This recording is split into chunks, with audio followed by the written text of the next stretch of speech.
હર હર મહાદેવ. હર હર મહાદેવ. જય ગંગા મૈયા. જય ગંગા મૈયા. તો આજે આપણે રાજુભાઈ વિશે અને હરિભાઈ વિશે થોડુંક જાણીએ આપણે કે એને પહેલાં ક્યાંય યાત્રા કરી હતી, કે આ પહેલી યાત્રા છે. તો સૌ પ્રથમ આપણે હરિભાઈને પૂછીએ. હરિભાઈ, હા, તમારું ગામ કયું? મારું ગામ ઓટાળા, તાલુકો કયો લાગુ પડે? તાલુકો રાજકોટ જિલ્લો, હા, ટંકારા તાલુકો. એટલે તમે અને પહેલી જ મારી આ મુલાકાત તમારા આવી. બરોબર. હા, તમે આ યાત્રા જે નીકળ્યા હાલીને, તમે ક્યારે કોઈ જગ્યાએ હાલીને ગયા હતા? ના, ક્યાંય નહીં. બાપા એકવાર ગયો તો હાલી અમારા પૂરા એ. બરોબર. બાકી તો બાકી ક્યાંય નથી ગયા? ક્યાંય ગયો નથી. બરોબર. તો પહેલી જ યાત્રા, મોટા મોટી યાત્રા પહેલી ગઈ, પહેલી આ મોટા મોટી ચાલુ છે તમારી. અને ભગવાનની દયાથી આપણે હો આશા રાખી કે યાત્રા સફળતાપૂર્વક પૂર્ણ થાય. રાજુભાઈ, હર હર મહાદેવ. રાજુભાઈ, તમે આ તમારી હરિભાઈ મારી પહેલી યાત્રા છે કે આના પહેલા ક્યાંય ગયા હતા? ના ના, આપણી પહેલી યાત્રા જો ભાઈ, આપણે કોઈ ક્યાંય પગપાળા ગયા નથી. આપણે આ પહેલી જ યાત્રા લાંબી મોટી એમ? મોટી યાત્રા પહેલી જ. ભગવાન દયાથી આપણે પ્રાર્થના કરી કે આપણી બધાની યાત્રા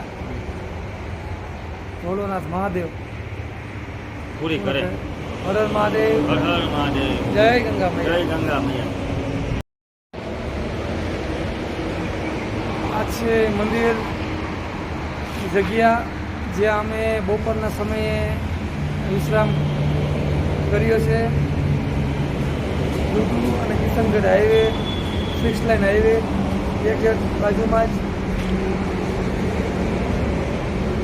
બહુ સુંદર જગ્યા છે. ત્યાંના મહંત છે પૂજારી.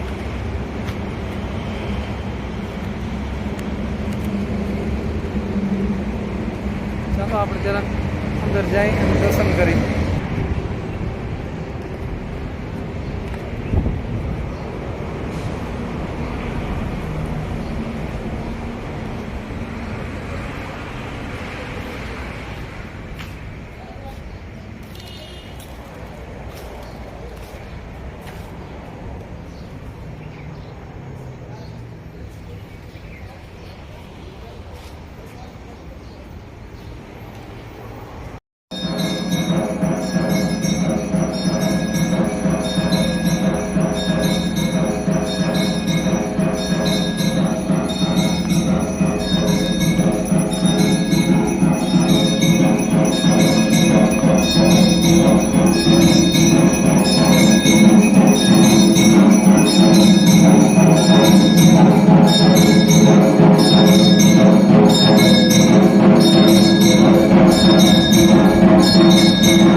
મહાદેવ.